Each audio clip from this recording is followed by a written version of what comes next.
Lo mismo, recuerden, la contaminación fecal es uno de los principales contaminantes en alimentos, cárnicos, frutas, verduras, etcétera. Cosméticos, recuerden que los cosméticos se aplican sobre la piel. Entonces hemos hablado de un microorganismo que coloniza la piel principalmente, ¿no? Uno de estos estafilococos bastante conocidos. Entonces, cada control de calidad tiene su peculiaridad. En esta parte, si están ahí escuchándome, no quiero que preguntando, haga un protocolo para el control de calidad de agua. No les estoy pidiendo que pongan cómo se va a procesar, nada, simplemente respondan de forma puntual, ¿no? Para control de calidad de agua utilizaría estos medios de cultivo debido a que el principal contaminante de agua es este microorganismo, ¿no? Y estos medios permiten justamente enriquecer ese microorganismo, identificarlo, diferenciarlo, etcétera, etcétera. ¿Listo? Espero que se haya entendido esta segunda actividad. Para esta segunda actividad, la fecha de envío es el lunes 15. Tienen hasta el siguiente lunes, igual a la medianoche. Al igual que la actividad 1, utilicen los links de los drives de cada laboratorio que tengan. Ahí vamos a crear una carpeta que diga actividad 1 y actividad 2. En esa carpeta tienen que subir. ¿Listo? Utilizan las mismas reglas que les he mencionado para el laboratorio, ¿no? Al subir los archivos, coloquen el nombre de apellidos y nombres, la forma en la que tienen que subir. Eso les he pasado a un documento en PDF. A ver, voy a ver de reenviárselos nuevamente para que lo vuelvan a leer. Nada más, esas son un poco las dos actividades de momento. Recuerden que estas actividades valen 5 puntos del segundo parcial, así que aprovechen, háganlo bien. Hacerlo bien no significa necesariamente que manden un archivo grueso ni que hagan una revisión, una monografía, no. Si en las instrucciones sean puntuales, si quieren añadir imágenes, mejor. A veces las instrucciones ayudan bastante. En lugar de poner mucho texto, ¿no? A veces hacen mucha información, eso notado con las actividades del primer parcial. Entonces, traten de hacerlo así. Tienen las dos actividades, ¿ok? Entonces, tienen las fechas. Les voy a reenviar nuevamente el documento con los links y las instrucciones. Y con eso un poco repasamos, principalmente para reforzar la parte del segundo parcial y no nos olvidemos algunos conceptos. ¿Listo? Si tuvieran alguna duda sobre las actividades, pueden escribirme igual o directamente un mensaje al grupo o mensaje al inbox directo. Entonces, listo. Les aclaro cualquier duda o consulta que tengan sobre las dos actividades. Ahora voy a ver si hay alguien más por aquí conectado. Creo que no hay nadie más. Entonces, continuamos con la clase de antibióticos. La clase de antibióticos es, estas clases de antibióticos las vamos a evaluar también para el segundo parcial. Ha salido un comunicado del segundo parcial que indicaba que, ¿cómo era esto? Si va a ser virtual o va a ser presencial, había un poco de conflicto. De hecho, los de quinto año de farmacia están con problemas también porque la mayoría tienen que terminar el semestre, entonces, bueno, algunos están tomando presencial, virtual, ¿saben? Es todo un caos. En nuestro caso, vamos a ver si las fechas y hacerlo virtual o esperamos un poco más para hacerlo presencial. Es una incertidumbre un poco compleja que estamos viviendo porque al final tampoco podemos definir ahora mismo qué vamos a hacer dada la situación. Entonces, voy a conversar sobre la evaluación con la representante del curso, ¿listo? Para un poquito coordinar y ver qué podría ser la solución más adecuada para no ir acumulando mucha teoría tampoco, ¿no? Y al final llevar un parcial muy denso, porque tampoco es la idea eso. Terminaremos esta parte de antibióticos, ¿ok? Continuaremos. Voy a hacer un resumen de lo que hemos llevado a la última parte, un poco para que puedan recordar lo que hemos visto, lo más importante. Estamos en los mecanismos de acción de antibióticos, los hemos clasificado de acuerdo a sus mecanismos de acción, ¿no? En estos 5 grupos. Y estábamos hablando del primer mecanismo de acción, que es inhibir la síntesis de pared bacteriana, ¿listo? Ese era el primer mecanismo de acción bastante conocido, que lo hemos visto también en otros temas. Entonces, en este grupo, un poco resumiendo lo que hemos llevado la última clase, aquí les he puesto los antibióticos, los grupos de antibióticos que inhiben la síntesis de pared bacteriana.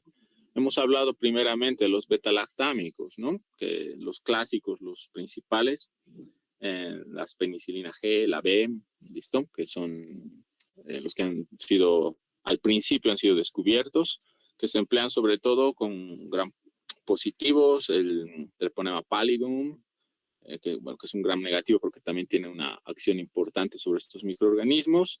Los clásicos, que son intravenoso, y el otro que es por vía oral.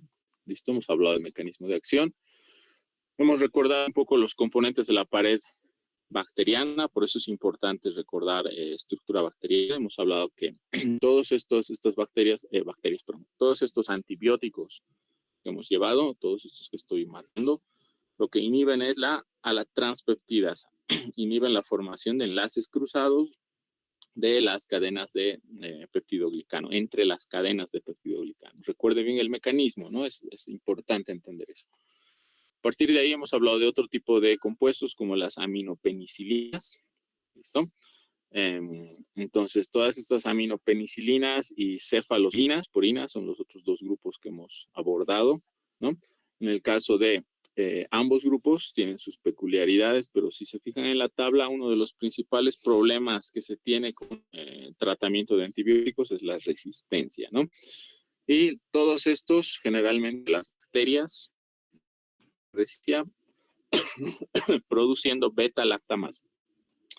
Las beta-lactamasas son enzimas que producen las bacterias que degradan, ¿no?, a los beta-lactámicos, a todos estos, que son, todo el grupo son beta-lactámicos, solo que tienen algunos sustituyentes en sus estructuras que hace que se clasifiquen en aminopenicilinas con grupos aminos o cefalosporinas, ¿no?, que tienen mayores sustituciones a nivel químico, pero que todos comparten ese anillo beta-lactámico. Entonces, por eso son sensibles a beta-lactamasa. En el caso de los beta-lactámicos clásicos, como las penicilinas, aminopenicilinas, la beta-lactamasa, ¿no?, es la principal enzima. En el caso de las cefalosporinas, si nosotros seguimos la terminología, será cefalosporinasas, ¿cierto?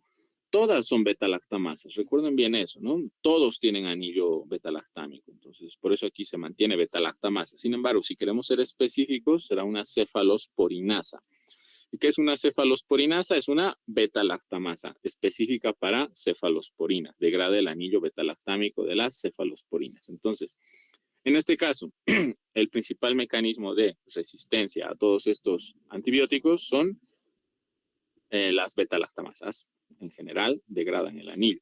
Entonces, es por eso que en algunos casos se combina, ¿no? Por ejemplo, con inhibidores de beta-lactamasa. Ya hemos hablado del ácido clavulánico, sulbactam, y de la misma manera para las cefalosporinas se combinan con inhibidores de cefalosporinasas o beta-lactamasas, también como quieran llamarlo, ¿ok? Hasta ahí hemos visto los grupos. Ese era un poco un principal mecanismo de resistencia, beta-lactamasa, ¿ok? Y el segundo tipo de resistencia bastante importante, que es un poco peculiar y principalmente se observa en Staphylococcus aureus, que es la resistencia a meticilina. ¿Listo? Entonces, ese es otro mecanismo de resistencia bastante importante que ya lo hemos visto. ¿En qué consiste?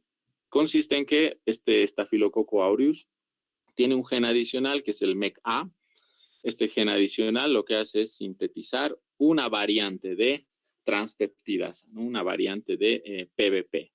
En este caso es la PBP de tipo 2A, es una variante. Este es el blanco terapéutico, es en esta transpeptidasa de tipo PBP 2A donde se van a unir todos estos antibióticos que hemos visto, ¿no? Beta-lactámicos, las aminopenicilinas, cefalosporinas, todos estos se unen a este blanco terapéutico, que es la transpeptidasa PBP 2A. Sin embargo, perdón, ¿no?, a la PBP. Sin embargo, este Staphylococcus resistente a meticilina sintetiza una variante, que es esta 2A, ¿no?, PBP 2A. Y todas las beta-lactamasas no pueden unirse, no se unen. ¿Listo? Estas PBP 2A. De hecho, la meticilina tampoco se une, por eso es resistente a meticilina.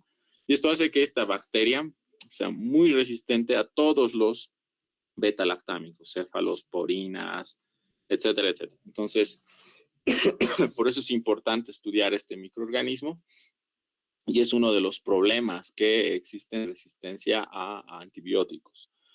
A raíz de esto, ¿qué se ha desarrollado? Justamente hemos llevado esto también, ¿no? Cefalosporinas que son anti-Staphylococcus aureus resistente a meticilina. Entonces tenemos a la ceftarolina, que es una cefalosporina de quinta generación. En las cefalosporinas hemos encontrado la clasificación más amplia que hay, ¿no? Primera, segunda, tercera, cuarta.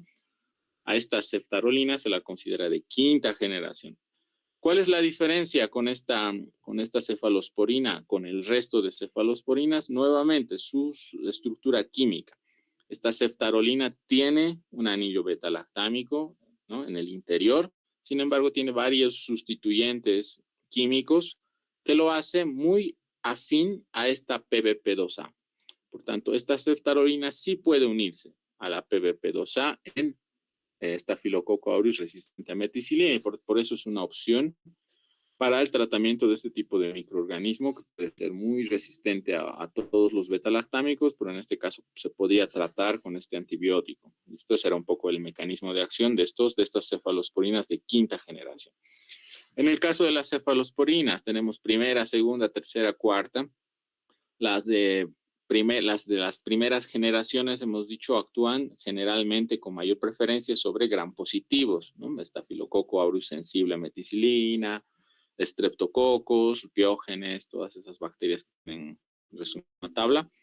Y a medida que la generación va incrementando en las cefalosporinas, cuarta, tercera, entonces ya hay mayor efecto sobre gram negativos. Esa era un poco la relación. De eso tienen también una diapositiva donde se explica eso. En gram negativos, ¿cuál es la importancia clínica? Sobre todo en enterobacterias, esas bacterias que producen enfermedades gastrointestinales, enfermedades urinarias también en los dispositivos médicos. Entonces ahí tenemos todo ese amplio grupo de bacterias que también las hemos visto en medios de cultivo, ¿no? Cuando hemos analizado los 14 medios de cultivo, ahí hemos visto, ¿no? Salmonella, Shigella, Staphylococcus aureus, etcétera, etcétera. Entonces, sobre todo va en ese orden. En el caso de estas bacterias gram negativas que producen enfermedades gastrointestinales, ¿cuál es su principal mecanismo de resistencia? Es justamente producir beta-lactamasa. Estas son las productoras de beta-lactamasa. Y hay muchas que son productoras de beta-lactamasa. Recuerden, esta beta-lactamasa puede ser de distintos tipos. No es una sola beta-lactamasa, hay varios tipos de beta-lactamasas. Estas beta-lactamasas, por bacterias gram negativas principalmente, pueden tener una acción extendida, ampliada, es así donde surgen los microorganismos, los bleas y los blees, ¿no?, que son beta-lactamasas de espectro extendido y beta-lactamasas de espectro ampliado. Eso también hemos visto, así se han ido clasificando estos microorganismos. Entonces, es por eso que se utilizan inhibidores de beta-lactamasa. Aquí tenemos algunos, ¿ok? En el caso de los beta-lactámicos, se combinan con sulbactam, ácido clavulánico, tazobactam, esos son los inhibidores. Y tenemos también inhibidores cefalosporas, también son beta-lactámicos, ¿ok? O beta-lactamasas en este caso, perdón. Entonces ahí utilizamos otros inhibidores, el avibactam, tazobactam, que lo que van a hacer es, como está en la imagen, inhibir a estas beta-lactamasas, ya sean cefalosporinasas o beta-lactamasas clásicas, ¿listo? Entonces, eso es un poco el uso para tratar bacterias gastrointestinales que producen beta-lactamasa. Entonces, ahí tiene la tabla nuevamente para recordar, ¿no? Bleas y blees, ¿listo? Entonces, los de espectro extendido son los que son, digamos, más importantes a nivel clínico porque resisten a todos los tipos de beta-lactámicos, incluidas las cefalosporinas de última generación, ¿no? Cuarta, tercera, generalmente son resistentes. Aquí en esta tabla van a encontrar, son resistentes. En cambio, los de espectro ampliado tienen resistencia hasta las cefalosporinas de primera generación. Podemos encontrar que son susceptibles al resto de cefalosporinas de última generación. Esto debido a que las beta-lactamasas producidos por los bleas, ¿no?, entonces no van a reconocer las estructuras químicas de estas cefalosporinas de última.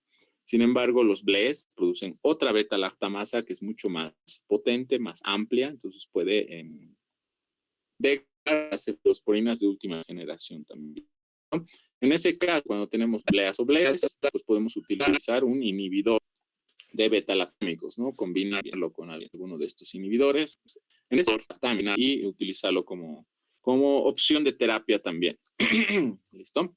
Eso, entonces aquí tiene una comparación. Sin embargo, hay otro tipo de microorganismo que también está dentro de los BLES de espectro extendido. Sin embargo, se los puede clasificar como AMPC positivo. ¿Listo? Ese es el microorganismo. ¿Qué será una AMPC? Este AMPC es una beta-lactamasa. Esta beta-lactamasa se la conoce como AMPC, una beta-lactamasa de hecho de tipo C, ¿no? Clase C, aquí la tenemos, está marcado. Y es una cefalosporinasa, entonces eso quiere decir que degrada principalmente cefalosporinas de todo tipo. ¿Y cuál es el problema de esta beta-lactamasa? Es que es una beta-lactamasa distinta, mutante, si quieren llamar, es una variante poco común, por eso es de tipo C. Entonces, si nosotros queremos inhibir a esta beta-lactamasa de tipo C con los inhibidores de beta-lactamasa, sulfatán, clavulánico sobre todo, y el resto de inhibidores que hemos visto, pues estos inhibidores no van a poder unirse a la beta-lactamasa de tipo C. ¿Listo? Por tanto, esta beta-lactamasa de tipo C es resistente a los inhibidores de beta-lactamasa. Entonces, por eso es que tiene una importancia clínica este tipo de microorganismos. Esta beta-lactamasa de tipo C es sintetizada por un gen que tiene el mismo nombre, el gen AMPC. Eso quiere decir que estas bacterias poseen este gen puede estar tanto en el genoma bacteriano como también puede moverse hacia plásmidos. Como hemos visto en clases anteriores, los plásmidos son elementos móviles, ¿no? Que pueden ser compartidos con otros microorganismos. Entonces, la resistencia puede extenderse al resto de microorganismos. Aquí tenemos algunas características de este tipo de bacterias que producen una beta-masa de tipo C, es bastante resistente a los inhibidores de beta-lactamasa. Comparamos con este tipo de microorganismos, ¿no? Son resistentes, si tienen a la cefalosporinas ya de generaciones, generaciones. Por ejemplo, el ácido clavulánico, en el caso de las bacterias que producen beta-lactamasa, el espectro bien extendido, pues el clavulánico puede inhibir estas beta-lactamasas. En cambio, en el caso de estas AMPCs, no puede inhibirlas. Y ese es un poco el problema en el tratamiento cuando en infecciones vías urinarias, infecciones, tracto gastrointestinal.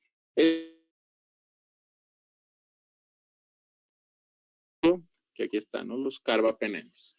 Entonces, estos antibióticos actúan bastante bien sobre bacterias que producen beta-lactamasa, tanto de espectro ampliado como de espectro extendido, como terceros, ¿no? Que producen una variante de beta-lactamasa, la de tipo C.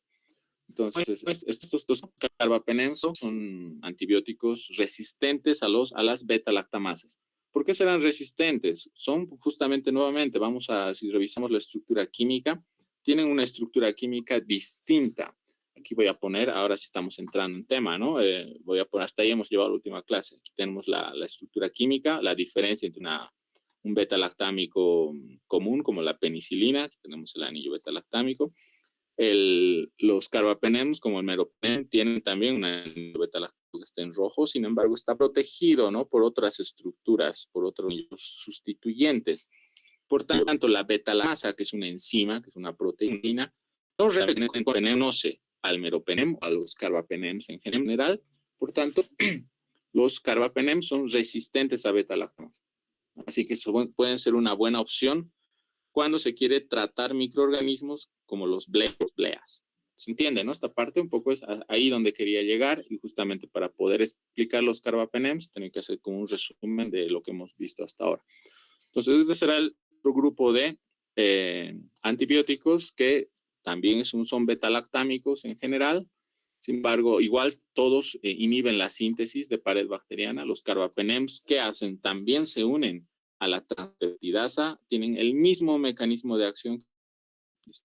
Transpeptidasa en la formación de enlaces cruzados entre las cadenas de mismo mecanismo de acción, solo que estas son resistentes a beta-lactamanas. ¿Para qué servirán? Sirve para tratar Staphylococcus aureus sensible a meticilina. Recuerden, hemos visto el mecanismo de acción de meticilina. Entonces, si tenemos un Staphylococcus aureus resistente a meticilina, pues este carbapenem no va a poder unirse a esa transpeptidasa de tipo 2A, a la PBP2A. Tampoco puede unirse. Por tanto, por eso es que el Staphylococcus aureus resistente a meticilina es una bacteria de gran importancia clínica, ¿no? Es que les genera muchos problemas en su tratamiento. Eso. Entonces, aquí sí a los que son sensibles a meticilina, sí, puede funcionar. Aquí tenemos todo lo que son bacterias bacilos gram negativos, ¿no? Tanto los que producen beta-lactamasa, ¿no? Para eso nos sirve los carbapenems, ¿listo? Entonces, Streptococcus también, esos que producen neumonía, por ejemplo, Streptococcus neumonía, Piógenes, todos esos que conocemos, Pseudomonas. En el caso de de la pseudomona, tanto el imipenem como el meropenem son bacterias, antibióticos más utilizados. El ertapenem no tiene un efecto bueno en pseudomona. Esto debido a que la pseudomona tiene varios mecanismos de resistencia. Uno de los principales es justamente su barrera, su membrana. Tiene una membrana selectiva en la membrana externa. La pseudomona es un gram negativo, entonces si recuerdan la estructura es una membrana externa, membrana interna y un peptidoglicano delgadito en el medio. La membrana externa habíamos dicho que de muchas gram negativas tiene una permeabilidad alta, ¿no? Tiene proteínas que permiten el ingreso de antibióticos y así. Sin embargo, en la pseudomona esa membrana es bastante selectiva, entonces se evita el ingreso de muchos de los antibióticos, de los betalactámicos tradicionales. Sin embargo, en el caso del imipenem, meropenem, pues pueden ingresar, por eso se pueden utilizar para tratamiento de pseudomona, además de que estos carbapenem son resistentes a beta-lactamasa. Entonces, en cambio, el ertapenem tiene otra química y probablemente no puede ingresar a pseudomona fácilmente, por eso es que no se emplea. Listo, entonces tenemos este esquema de uso, de tratamiento. Aquí tenemos, ¿no?, los negativos, principalmente tratar E. coli, salmonella, pseudomona. Hemos visto la pseudomona es muy importante a nivel clínico también, bastante resistente. Entonces se emplea los carbapenem como alternativa para este tipo de enterobacterias que producen beta-lactamasa de espectro extendido. ¿Listo? Entonces ese será un poco el mecanismo de acción de los carbapenems y la razón por la que son útiles. Ahora, aquí está un poco mal mi animación. Neumonía nosocomial. Hemos visto, por ejemplo, en estreptococos, el neumonía, Piógenes, son bacterias. Cuando hablamos de neumonía nosocomial, nos referimos a la neumonía que se produce en los hospitales, para ser más precisos. ¿Listo? Entonces, cuando uno está internado en un hospital bastante tiempo, por alguna cirugía o, no sé, algún tratamiento, entonces puede adquirir este tipo de estreptococo neumonía. Y recuerden que en un ambiente hospitalario las bacterias que están presentes son bastante difíciles de tratar porque ya han adquirido mecanismos de resistencia, la mayoría. Entonces, para esos casos se utilizan los carbapenems para este tipo de neumonía, ¿no? Nosocomial producida por Streptococcus pneumoniae o Staphylococcus aureus sensible a meticilina, ¿no? Si es resistente, ahí estamos en problemas, tendremos que usar otro tipo de antibióticos. Entonces, eso es importante, por eso en los hospitales, laboratorios, donde trabajen con microorganismos, entonces hay que tener cierta bioseguridad y criterios de limpieza y desinfección, sobre todo, que vamos a ver también otro capítulo sobre eso. ¿Listo?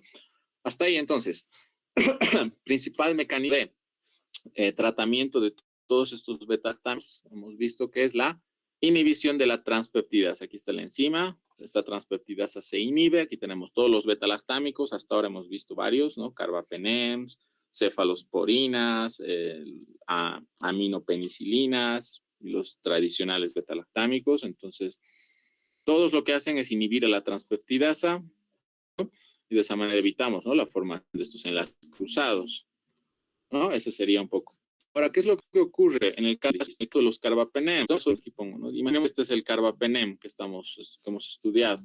Pues la bacteria se va a defender. ¿Qué va a producir? Carbapenemasas. Entonces ahí ya tenemos otro tipo de beta-lactamasa, porque también es una beta-lactamasa, también va a degradar el anillo beta-lactámico, solo que esta beta-lactamasa es específica para carbapenems, entonces será una carbapenemasa. Hasta ahí tenemos tres tipos, ¿no? De beta-lactamasas, las tradicionales, la beta-lactamasa para no es amoxicilina, para penicilina, por ejemplo, la beta-lactamasa. Penicilinasas también se las denomina. Luego tenemos a las cefalosporinasas, ¿no? Beta-lactamasas que degradan cefalosporinas. Y luego tenemos a las carbapenemasas, ¿no? Que degradan carbapenemas. Entonces, el grupo de estos antibióticos. Entonces, si se dan cuenta, es como una lucha interminable, una guerra interminable. Es un antibiótico, pasa un tiempo y la bacteria desarrolla una enzima que pueda degradar estos antibióticos. Generalmente la pelea va así, ¿no? En un ciclo interminable. Por eso es que se está tratando de utilizar otros mecanismos de tratamiento distintos al uso de antibióticos. Entonces ya eso va más allá, ¿no? En biotecnología se ven algunos que aún están en prueba. ¿Quiénes producen estas carbapenemasas? Hemos dicho que generalmente los carbapenemas se utilizan para enfermedades de gastrointestinales, urinarias, ¿no? Y algunas neumonías nosocomiales. Entonces, en este caso, las bacterias, las enterobacterias son las que producen carbapenemasa. Algunas se acostumbran al carbapenem y empiezan a degradarlo, ¿no? Producen enzimas. Por tanto, ¿cuál es el mecanismo de tratamiento? Vamos a añadir un inhibidor de carbapenem-beta-lactamasa, ¿no? Inhibidor de carbapenemasa. Entonces, se dan cuenta, es como un ciclo, ¿no? Si la bacteria produce cefalosporinasa, añadimos un inhibidor de cefalosporinasa. En este caso, si la bacteria produce una carbapenemasa, añadimos un inhibidor. Combinamos carbapenem con un inhibidor de carbapenemasa.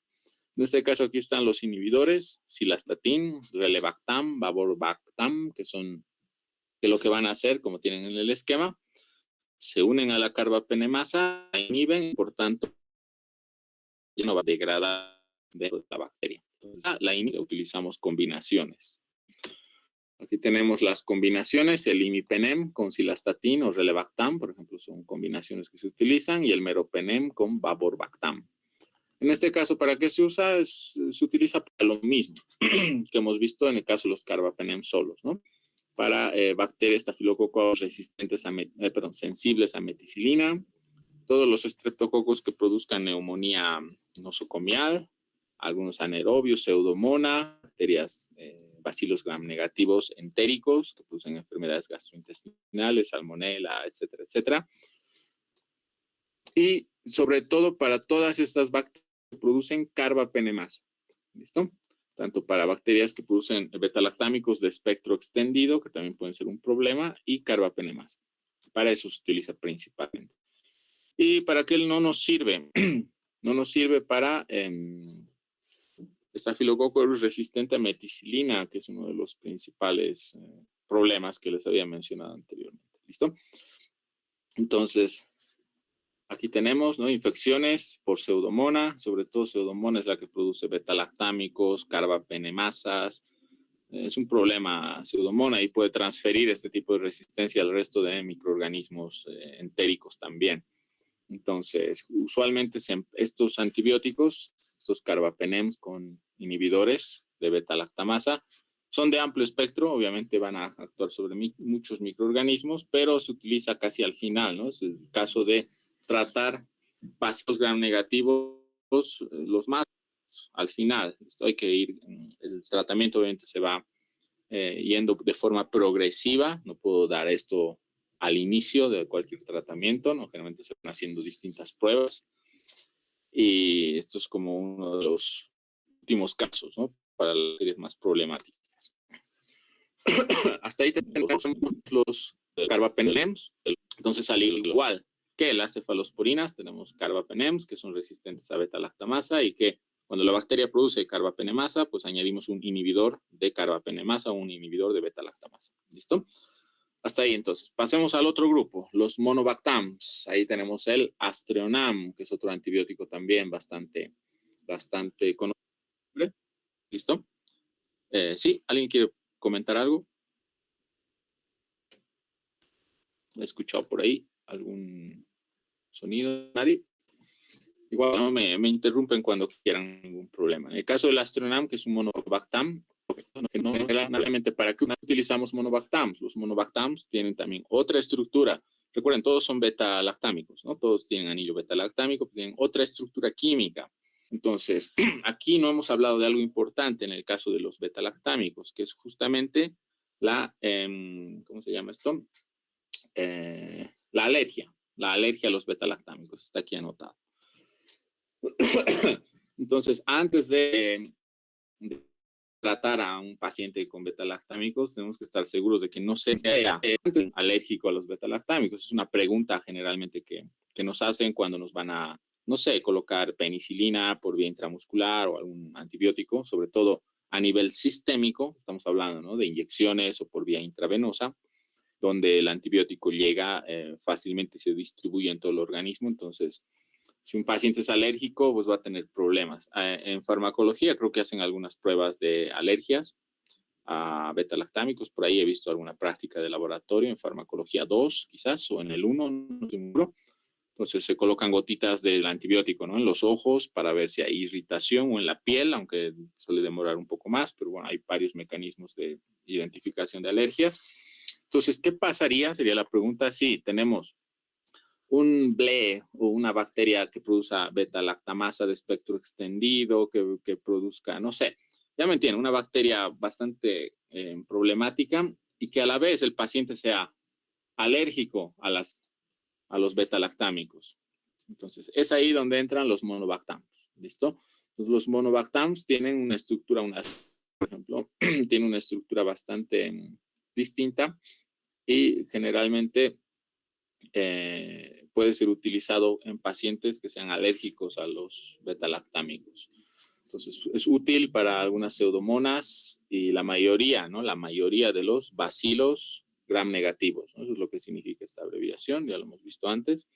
Entonces, es un, ¿no?, de un tratamiento que se le puede dar a un paciente. Sin embargo, estos microorganismos que usan lactantes o carbohidratos beta-animales, pues no nos va a servir un Astronam, ¿no? Entonces, cada de tamaño del paciente que tengan, como cáncer, complican a los beta-lactámicos,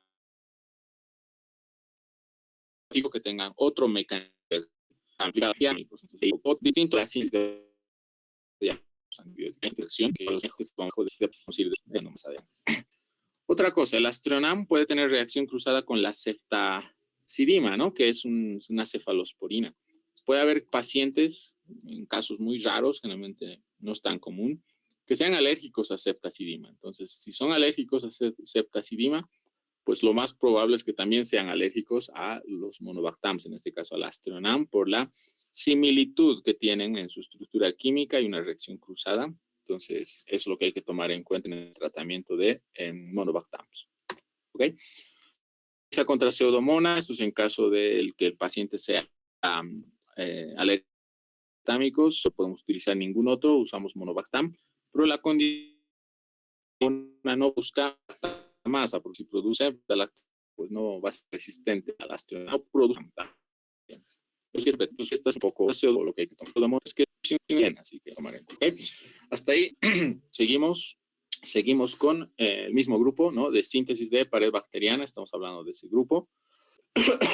Todos los que hemos visto hasta ahora, monobactams, carbapenems, cefalosporinas, primera, segunda, tercera, cuarta, aminopenicilinas y las penicilinas tradicionales, todas, ¿a qué nivel actúan? Inhiben la transpeptidasa. Nuevamente, ¿no?, les repito varias veces para que vayan recordando. Inhiben la transpeptidasa, evitan la formación de enlaces cruzados en las cadenas del peptidoglucano. ¿No? Hemos visto las transpeptidasas. Estas transpeptidasas se llaman PBPs. Las transpeptidasas son enzimas, se llaman PBPs, que son proteínas de unión a penicilina. De ahí viene, porque es el primer beta-lactámico descubierto. Las resistentes a meticilina producen una variante de PBP, que es la PBP2A. Entonces, esta variante ya no puede unirse a ningún beta-lactámico, y eso genera resistencia al mayor grupo de beta-lactámicos, ¿no?, como las cefalosporinas y todas esas. ¿Ok? Eso, entonces, hablemos de otro mecanismo de la inhibición de síntesis de pared bacteriana para introducir este otro grupo de antibióticos, los glucopéptidos o glicopéptidos, ¿no? Del inglés glicopéptidos. Entonces, ¿qué hacen los glicopéptidos? Aquí tenemos ejemplos, la vancomicina, la telavancina. La vancomicina es un nombre bastante conocido también en antibióticos, vancomicina, grupo de glucopéptidos. Entonces, ¿qué hará la vancomicina? Por ejemplo, este grupo de glucopéptidos ya no inhiben a la transpeptidasa. Esto tiene otro mecanismo de acción. Y es aquí donde quiero que vean esta estructura. Esta estructura la conocemos, es llevado en el primer parcial. Por eso quiero hacer énfasis de conocer, si conocemos las estructuras, recordamos bien, va a ser más fácil de entender. Por eso pongo estas imágenes también. Entonces tenemos el peptidoglicano, ¿no? N-acetilglucosamina, N-acetilmurámico, hemos visto que era una cadena larga. Y justamente del ácido murámico, del N-acetilmurámico, se desprende una cadena cadena peptídica, ¿no? Tenemos aquí 1, 2, 3 y 4. Aquí está el nombre, ¿no? Cadena tetrapeptídica. Resulta que en esta cadena tetrapeptídica, que es donde se forman esos enlaces cruzados con el puente de pentaglicina, en esta cadena lateral, los últimos dos aminoácidos generalmente son D-alanina. ¿Listo? Sabemos que en el organismo la forma común es la L, ¿no? Sin embargo, en muchas bacterias tenemos la forma D en los aminoácidos. Entonces, esto los hace peculiares a estos dos aminoácidos, la D-alanina. En estos últimos dos aminoácidos de D-alanina, ¿dónde se forma, no? El enlace cruzado. ¿Quién de estos enlaces cruzados? Transpeptidasa, ¿no? Un cataliza forma más la transpeptidasa, las PBPs. ¿Qué hacen los beta-lactámicos? Inhiben a la transpeptidasa, evitan la formación de los enlaces cruzados. Sin embargo, los glucopéptidos, ¿qué hacen? Se unen, ¿cierto? A la cadena lateral tetrapeptídica, ¿ven? ¿A qué parte se unen? Justamente a los últimos dos aminoácidos, a las dos D-alaninas que están presentes en esta cadena tetrapeptídica. Aquí se unen, como ven en la imagen. Es importante que comprendan el mecanismo de acción.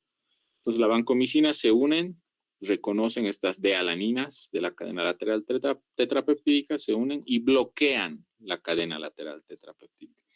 Si la vancomicina está unida ahí, ¿podrá la transpeptidasa formar enlaces cruzados? No, la respuesta es no. No va a poder formar enlaces cruzados la transpeptidasa. Entonces, ese es el mecanismo de la vancomicina. ¿Listo? Va a bloquear la cadena lateral tetrapeptídica y al bloquear la cadena lateral tetrapeptídica evita la formación de enlaces cruzados de las cadenas del peptidoglicano. Entonces, es eso. La vancomicina no inhibe a la transpeptidasa, solo bloquea la cadena tetrapeptídica. ¿Ok? Esa es la respuesta que tienen que recordar. Bloqueo. Entonces, por tanto, ven, los enlaces cruzados ya no se forman y pues el mecanismo, las consecuencias son las mismas, ¿no? Lisis bacteriana, desestabilidad de la bacteriana. De aquí hay una peculiaridad, la vancomicina es el principal de acción. La telavancina, que es además que cadena lateral, además de generalmente la telavancina en su estructura química tiene una cadena lipofílica, tiene una cadena hecha de lípidos, por tanto puede insertarse en la membrana bacteriana que tenemos, ¿no? Aquí está el nombre, membrana bacteriana, se introduce, se estabiliza la puede generar poros o puede alterar la permeabilidad de los la membrana bacteriana. Estamos hablando de fosfolípidos, no de pared. No estamos hablando de peptidoglicano, fosfolípidos. Genera despolarización de la membrana bacteriana y esa es su doble acción. La vancomicina y la telavancina. La telavancina tiene una doble acción, ¿no? Bloquea la lateral peptídica de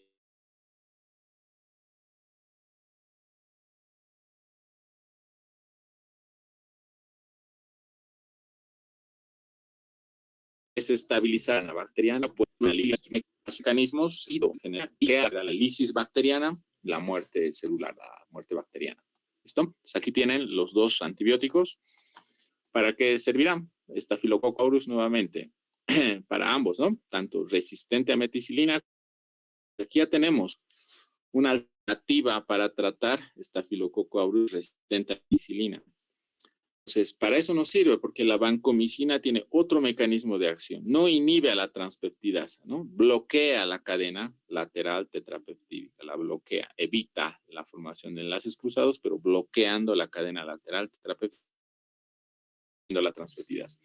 Por tanto, todos estos estafilococcus en esta variante de transpeptidasa, la PBP2A, no va a servir de nada, ¿no? Porque la vancomicina se une a otro sitio, no se une a la PBP2A. Entonces, no hay consecuencias, se puede utilizar. Estreptococos, también, ¿no? El neumonía, todos estos que son de importancia clínica, que producen neumonía nosocomial también, y puede actuar sobre algunas especies de Clostridium también. ¿Listo? El problema de la vancomicina, ¿por qué no puedo utilizar vancomicina en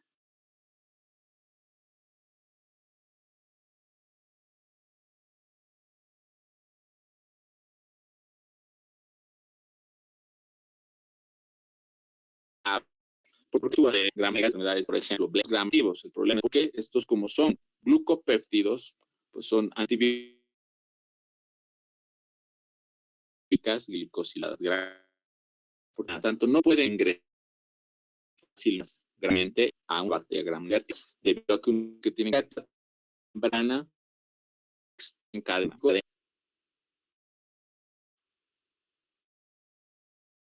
Membrana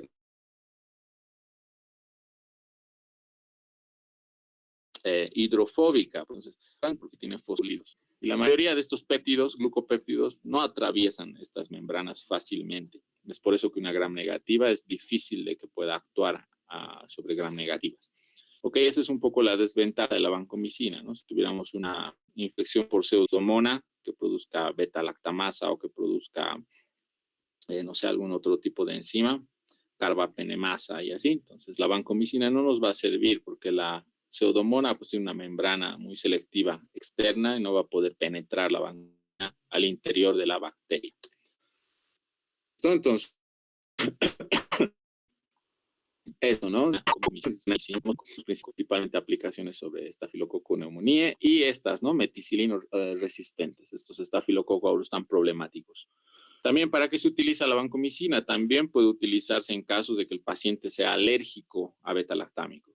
Cuando es alérgico, pues usamos vancomicina porque la vancomicina es un glucopéptido, no es un beta-lactámico. Estamos en otro grupo. Sin embargo, los glucopéptidos y beta-lactámicos tienen el mismo mecanismo, ¿no? Inhiben la síntesis de pared bacteriana. Ambos uno se unen a la transpeptidasa, no se usa. En el caso de los glicopéptidos, bloquean la cadena lateral tetrapeptídica. ¿Qué pasa con las bacterias? Pues generan resistencia a la vancomicina. Como hemos dicho, ¿no? Esto es un ciclo sin fin de una guerra que nunca termina, ¿no? Generamos un glucopéptido, la bacteria se da modos de volverse resistente. ¿Cuál será el mecanismo de resistencia? Es bastante interesante si analizan un poco cómo la bacteria se vuelve resistente. Para entender la resistencia, tenemos que entender el mecanismo de acción. Justo aquí tenemos la vancomicina. Si se fijan en el diagrama, está explicado de forma sencilla. La vancomicina, hemos dicho, se une a esta cadena tetrapeptídica, sobre todo a los últimos dos aminoácidos, las desalaninas, ¿no? Aquí se unen, bloquea esto y evita la formación de enlaces cruzados. Entonces, ¿qué hará la bacteria para volverse resistente? Pues modificará esta cadena tetrapeptídica. Entonces, vamos a tener D-alanina y aquí D-lactato. ¿Listo? Entonces, introduce un D-lactato en esta última posición. Por tanto, la vancomicina pues no reconoce, ¿no? Porque hemos dicho, reconoce esos últimos dos aminoácidos. Si en lugar de alanina la bacteria introduce un D-lactato, pues la vancomicina ya no reconoce el sitio de acción, ya no puede bloquear la cadena lateral tetrapeptídica y la bacteria se vuelve resistente. Entonces, ¿cómo hace eso la bacteria? Pues debido a unos genes de resistencia a vancomicina, que son los genes VAN, ¿no? Vamos a encontrar genes VAN. Estos genes van a justamente dar lugar a enzimas que modifican este sitio. Entonces la bacteria va a contar con enzimas que pueden modificar la cadena lateral tetrapeptídica y pues la bacteria es resistente a la vancomicina. ¿Ok? Ese es el mecanismo de acción, de resistencia que utilizan las bacterias. Y contra este mecanismo de resistencia es complejo, ¿no? Tendremos que utilizar otro antibiótico. No podemos añadir ahí inhibidores ni combinar nada con vancomicina. Es como descartamos la vancomicina y utilizamos otro tipo de abordaje en el tratamiento, ¿no? Antibióticos que actúen a otro nivel, que buscar otro sitio de acción. ¿Ok? Entonces, ese es un poco el mecanismo de resistencia. ¿Cómo sé si hay genes VAN dentro de genes de resistencia vancomicina dentro de una bacteria? PCR. Hemos visto PCR, espero que se acuerden, la metáfora de encontrar la aguja en el pajar. Los genes VAN, ¿no? Serán la aguja, entonces utilizo cebadores, también hemos visto un poco eso, ¿no? Recuerdan las fases de la PCR, un poco hay que recordar, y así. Otro grupo muy relacionado, era glucopéptidos, era, ¿no? El caso de la vancomicina, de la vancina, glucopéptidos. Tenemos otro grupo que son los polipéptidos, que son antibióticos polipeptídicos, el mismo nombre lo dice, ¿no? Son antibióticos cuya estructura vamos a tener una gran cantidad de péptidos unidos entre. Entonces, aquí vamos a varios antibióticos, entre ellos voy a adelantar la bacitracina, es la más conocida, aquí está la bacitracina, entre los polipéptidos, polipeptídeo. ¿Qué hará la bacitracina? También, ¿no? Inhibe la síntesis de pared bacteriana, pero ¿cuál es su mecanismo de acción? Los mecanismos de acción, si logramos entender, pues ya poco a poco podemos darnos cuenta de cómo actúan y las implicaciones que tienen, ¿no? Cómo se genera resistencia. En esta parte, síntesis de pared bacteriana. ¿Listo? Aquí fíjense en el diagrama para que puedan entender luego y cuando vean la imagen para recordar y repasar, pues sea más sencillo. Tenemos citoplasma, siempre es bueno ubicar, ¿no? Citoplasma y el exterior. En este caso, en el diagrama, el exterior está aquí, ¿no? Así de abajo. ¿Qué hacemos en este caso? La pared de peptidoglicano, ¿dónde se sintetiza? En el exterior de la membrana, ¿no? Aquí tenemos la membrana citoplasmática. Perdón. En el exterior vamos a ver la síntesis de peptidoglicano. Por tanto, todas subunidades de peptidoglicano, cuando digo subunidades me refiero a, aquí tenemos, ¿no? N-acetilmurámico.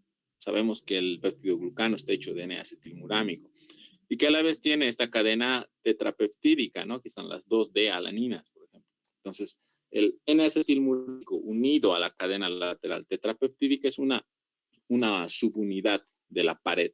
Estas subunidades, que son como los ladrillos de la pared bacteriana, tienen que atravesar la membrana porque están en el citoplasma, es ahí donde se sintetizan.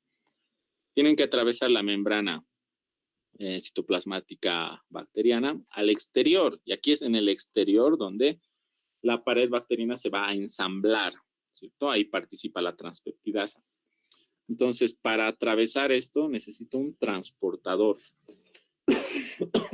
Porque recuerden, la membrana citoplasmática es hidrofóbica. Entonces, estas estructuras grandes no pueden atravesar por sí mismas. Y uno de los transportadores lipofílicos es el bactoprenol. Eso es lo que hay que recordar, el bactoprenol. Este bactoprenol es el que se une a estas unidades del peptidoglicano. Esto se une, aquí como ven, en la fase 1, ¿no? Se une. Estamos entrando a la fase 2. Aquí está el bactoprenol unido, ¿no? Al N-acetilmurámico con el puente pentapeptídico, puede ser tetrapeptídico. Toda esta subunidad se une. Y luego transporta el bactoprenol. Aquí tenemos una flecha, ¿no? Transporta el bactoprenol, esos ladrillos, esas subunidades del peptidoglicano al exterior. Y en el exterior es donde se sintetiza la bacteria. Ahora, este bactoprenol por las subunidades del peptidoglicano se fosfila cuando aquí al inicio, fíjense el puntito rojo, tiene un grupo fosfato tenemos, pero cuando se une a las subunidades del peptidoglicano, ¿no? Y lo transporta, se va a quedar con 2 grupos fosfato. ¿Ven en esta parte? 2. Entonces se fosforila el bactoprenol. Y este bactoprenol con 2 grupos fosfato no puede regresar al interior, porque este bactoprenol necesita regresar al interior para traer más, transportar más subunidades del peptidoglicano. Esa es su función. Por tanto, ¿qué tiene que pasar con el bactoprenol? Tiene que defosforilarse por una fosfatasa. ¿Listo? Suena bastante lógico, ¿no? Quitar la fosfatasa, el fosfato, perdón, por una fosfatasa de bactoprenol. Y así el bactoprenol con un grupo fosfato, ¡pum!, se mueve al interior y puede recoger, puede transportar más ladrillos, más subunidades del peptidoglicano. ¿Dónde actúa la bacitracina? En esa parte. La bacitracina evita, se une al bactoprenol, lo bloquea. Y al bloquear al bactoprenol, evita que este bactoprenol se defosforile. ¿Listo? Evita que pierda su grupo fosfato. Por tanto, este bactoprenol ya no puede regresar al interior para transportar más subunidades del peptidoglicano. Y si la bacteria no puede transportar subunidades del peptidoglicano, ¿qué es lo que se evita? En el exterior se evita la síntesis de pared bacteriana. Entonces, ese es el mecanismo de acción. La bacitracina bloquea al transportador de subunidades del peptidoglicano, ¿no? Evitando la síntesis de pared bacteriana. ¿Cuál es ese transportador? El bactoprenol. Entonces, la bacitracina se une al bactoprenol y lo bloquea. Ese es el mecanismo de acción. Espero que se haya entendido. Esto está en la imagen. Es más fácil, viendo imágenes para mí es más fácil que escribirlo todo en texto. Y tenemos al principal, que es la bacitracina. Entonces, la bacitracina se utiliza principalmente sobre gram positivos. Aureus, Streptococcus, Corynebacterium, ¿no? Clostridium, son todos gram positivos. ¿Por qué se utilizará sobre gram positivos? Porque los gram positivos no tienen una membrana externa. Recuerden que los gram negativos tienen una membrana externa. Aquí está gram negativos. Entonces, es importante porque se fijan la estructura de la bacitracina, ¿ven? Es un polipéptido. Son varias subunidades peptídicas unidas. Toda esta estructura bastante grande, hidrofílica, no puede atravesar la membrana externa de los gram negativos. No puede atravesar fácilmente. Por eso es que es más útil en gram positivos. Ahora, ¿podríamos usar esta bacitracina en Staphylococcus aureus resistente a meticilina, que es un gram positivo? La respuesta es no. ¿Por qué? Porque el problema que tiene la bacitracina es que es nefrotóxico. Entonces, no se puede administrar por vía intravenosa y demás, ¿no? Es nefrotóxico, produce daño renal. ¿Listo? Es así que generalmente se utiliza como por vía tópica. Ese es la principal uso. Ese es el motivo por el que ustedes van a encontrar cremas de bacitracina para tratar algunas infecciones, sobre todo locales, ¿no? Sobre la piel, nuevamente debido a su toxicidad. ¿Listo? Eso previene infecciones, ¿no? En heridas, etcétera, etcétera. Esa es un poco la desventaja de la bacitracina. Nada más, hasta aquí hemos llegado un poco con los principales grupos. Vamos a ver como un resumen, más o menos. Aquí tenemos una tabla. Entonces, aquí lo que quiero que vean son los blancos terapéuticos. Penicilinas en general y cefalosporinas actúan sobre la transpeptidasa, ¿no? Que se conocen como las proteínas de unión a penicilina. Ambos, penicilinas, cefalosporinas. ¿Listo? Ese es su mecanismo de acción. Evitan la formación de enlaces cruzados.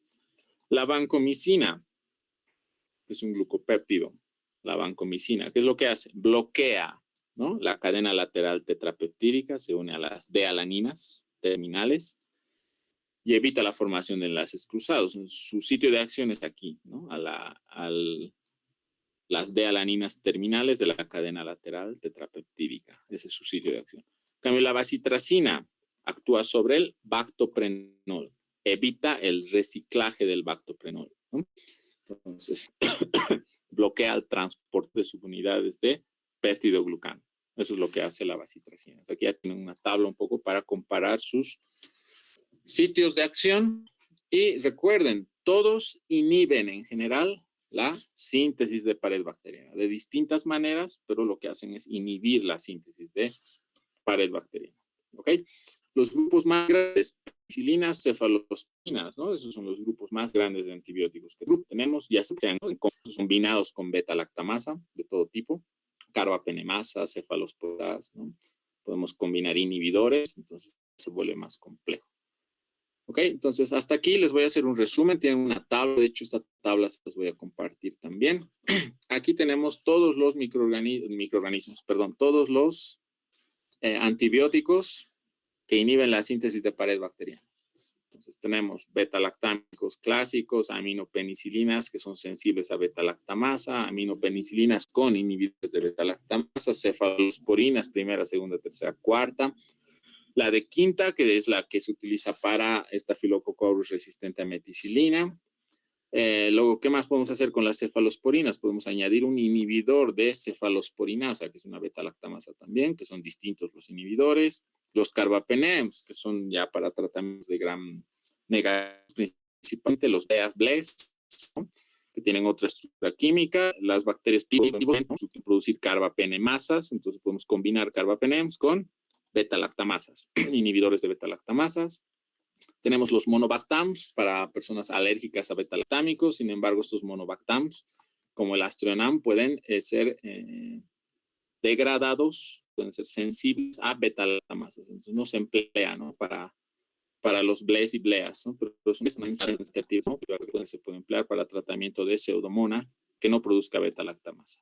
Luego tenemos los glicopéptidos, vancomicina, que hemos visto que tienen otro mecanismo de acción, bloquean la cadena lateral tetrapeptídica.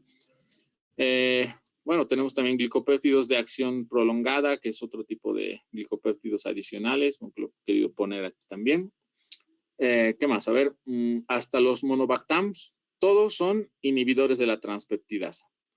A partir de los glicopéptidos, hemos visto que lo que hacen es otro mecanismo de acción, ¿no? Bloquean la cadena lateral tetrapeptídica, y los polipéptidos, como estos últimos que hemos visto, la bacitracina, lo que hacen es bloquear al transportador de las subunidades o unidades de peptidoglicano de la pared bacteriana.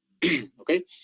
Aquí les paso esta tabla, que también es un resumen, un poco para que puedan tener una noción un poco más amplia de cómo funciona cada uno de ellos, ¿no? Tenemos beta-lactámicos, penicilinas naturales, la G, la B, ¿no?, que es vía intravenosa, y la muscular, y la otra que es de vía oral. La B es oral, G es intramuscular. Luego que tenemos lo que son las beta-lactámicos resistentes a beta-lactamasas, ¿no? El principal mecanismo de acción es beta-lactamasas. Entonces ahí tenemos meticilina, oxacilina, que son beta-lactámicos resistentes a beta-lactamasas. Principales tratamientos, ¿no? Aquí tenemos Treponema pallidum, Streptococcus pneumoniae, Epiógenes, generalmente. Para eso se utilizan los beta-lactámicos clásicos. Luego tenemos aquí, ¿no? Tiene el resumen. ¿Para qué se utiliza? Y un poco cuál es el problema que tienen con relación a la susceptibilidad o resistencia. Aminopenicilinas, por ejemplo, estos dos, ¿no?, son susceptibles a beta-lactamasas.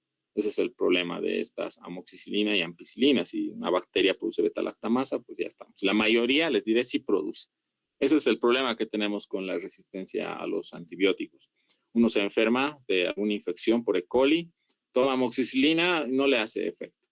O toma amoxicilina, por ejemplo, no completa su tratamiento, entonces la bacteria pues adquiere esos mecanismos de resistencia, empieza a producir beta-lactamasa, le damos tiempo para que se adapte y se vuelve resistente, ¿no? Entonces ahí hay que combinar más cosas, se complica. Por eso es importante acabar los esquemas de tratamiento.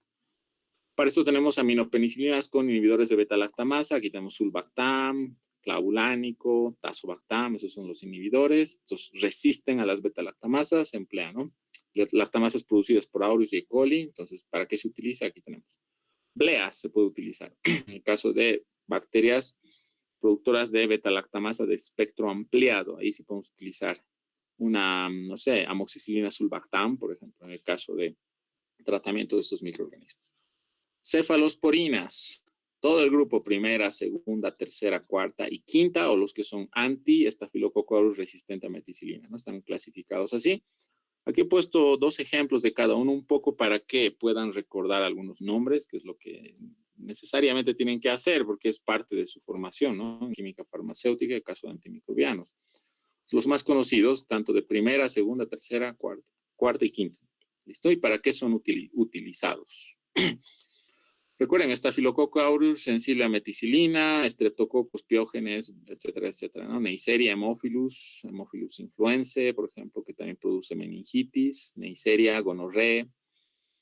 Tercera generación, cuarta, y entran los gram negativos, ¿no? De infecciones gastrointestinales, pseudomonas, etcétera, etcétera, Streptococcus, ¿listo? Y esta ceftarolina, que se utiliza para Staphylococcus resistente a meticilina, ¿no? Que es importante también conocerlo. Y de igual manera, todas las bacterias pueden producir cefalosporinasa.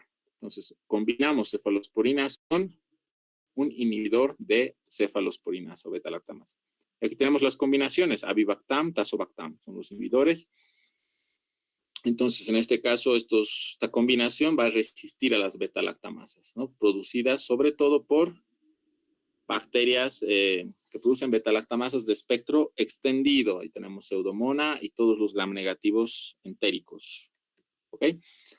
Luego tenemos carbapenems, ¿no? Estos son susceptibles a carbapenemasas. Sin embargo, son resistentes a las cefalosporinasas y beta-lactamasas producidas por bleas, ¿no? Entonces, por eso es que para el tratamiento podemos utilizar carbapenems para tanto Staphylococcus aureus sensible a meticilina, Streptococcus, y aquí está, ¿no? Bacterias gram negativas, bacilos gram negativos, que producen beta-lactamasa de espectro extendido, y también se puede utilizar para estos que tienen el AMPC, ¿no? Que es una beta-lactamasa de tipo C, que hemos hablado que era bastante peculiar. Entonces se puede utilizar carbapenems. ¿Qué es lo que pasa con estas bacterias? Que además de producir estas beta-lactamasas, pueden producir carbapenemasa, que es otra beta-lactamasa. Entonces ahí combinamos con un inhibidor de carbapenemasa o beta-lactamasa, Bavorbactam, que son inhibidores. Están las combinaciones. Entonces estas combinaciones resisten la acción de las carbapenemasas producidas por todas esas bacterias. Y así entramos en el ciclo, ¿no? De la batalla interminable. A los que son alérgicos, monobactam, el Aztreonam. Sin embargo, este Aztreonam es bastante sensible a, aquí está, a beta-lactamasas de espectro extendido, ¿no? Etcétera, etcétera. Se le puede combinar con un avibactam, que es un inhibidor de beta-lactamasa. Pero bueno, estos son casos ya más complejos. Se emplea para, nuevamente, bacterias gram negativas, pseudomonas. Aquí está el último grupo, ¿no? Glicopéptidos, vancomicina. Y bueno, aquí tenemos otros de acción más prolongada, que les he puesto también como ejemplo. ¿Listo? Entonces, todos tienen el mismo mecanismo de acción. Se puede utilizar para Staphylococcus aureus resistente a meticilina, porque su mecanismo de acción no se une a la transpeptidasa, recuerden eso, ¿no? Se unen a la cadena lateral tetrapeptídica, la bloquean. Entonces se utiliza para esos casos. Staphylococcus aureus resistente a meticilina y algunos estreptococos de importancia clínica. Entonces, eso, ¿cuál es el mecanismo de resistencia o el problema que tienen estos glucopéptidos? Es la barrera de la membrana externa en las gram negativas. Al ser moléculas bastante grandes, pues no atraviesan las membranas externas en gram negativas. Ese es el problema. Entonces, muchas bacterias utilizan ese mecanismo de resistencia.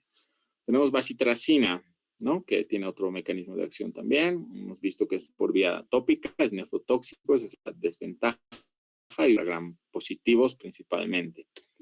Por el mismo problema, ¿no? No puede atravesar la pared bacteriana. Aquí, además de eso, hay bacterias que producen bombas, que si ingresa un antibiótico, pues la bacteria con una bomba la vuelve a sacar, ¿no? Ese es el problema del Pseudomonas, sobre todo. Tratamiento de Pseudomonas, que es multiresistente, produce bombas, produce beta-lactamasa de espectro extendido. Además de eso, tiene una membrana externa bastante impermeable, más impermeable que el resto de gram negativos. Entonces ya se dan cuenta, ¿no? La Pseudomonas es también un problema. Aquí les muestro un poco un resultado de antibiograma que lo han visto por Facebook, por ahí, siempre ponen ese tipo de imágenes, ¿no? Resistentes, ¿se ven? Entonces, ese es el problema que tenemos hoy en día y es justamente el mal uso de los antibióticos. Aquí podemos ver algunos antibióticos, ampicilina, ¿no? Hay algunos que ya hemos visto, ¿no? Hemos visto todos, ¿no? Infliximab, meropenem, cefepima, todavía no hemos visto esto, hemos mencionado ciprofloxacinas en otras clases, pero bueno, los vamos a ver con más detalle, cefoxitina, ¿no? Entonces, ampicilina más sulbactam, ¿no? Imagínense con un inhibidor de beta-lactamasa, ¿no? Es resistente, entonces, ese es un poco el problema. Tenemos amoxicilina clavul igual resistente, y eso es por aquí, ¿no? Pseudomonas aeruginosa es la bacteria ya que les mencionaba que genera tantos problemas. Entonces, Pseudomonas aeruginosa multiresistente, Staphylococcus aureus resistente a meticilina. Esos son los microorganismos, ¿no? Problemáticos, por eso son de importancia clínica. Generalmente bleas, blees, sobre todo blees, ¿no? Los que producen beta-lactamasa de espectro extendido, que degradan cefalosporinas hasta de última generación, tercera, cuarta generación. Entonces, es eso. Entonces, hasta aquí llegamos un poco en el tema de, haciendo este último resumen, aquí, ¿no? Entonces, ya hemos abarcado todo lo que es inhibidores de síntesis de pared bacteriana, ¿ok? Más adelante vamos a ver el resto de, por ejemplo, metabolismo de ácidos nucleicos, ¿no? Síntesis de proteínas. Estos ya son antibióticos, digamos, hay varios ejemplos, sin embargo, ya tenemos los más conocidos. Este grupo de síntesis de pared bacteriana es un poco el más amplio que hay, más amplio de todos, como se habrán dado cuenta. De hecho, hemos dejado algunas más, la colistina, fosfomicina y algunos otros los hemos dejado, no hemos incluido porque eran ya bastante amplios. ¿Listo?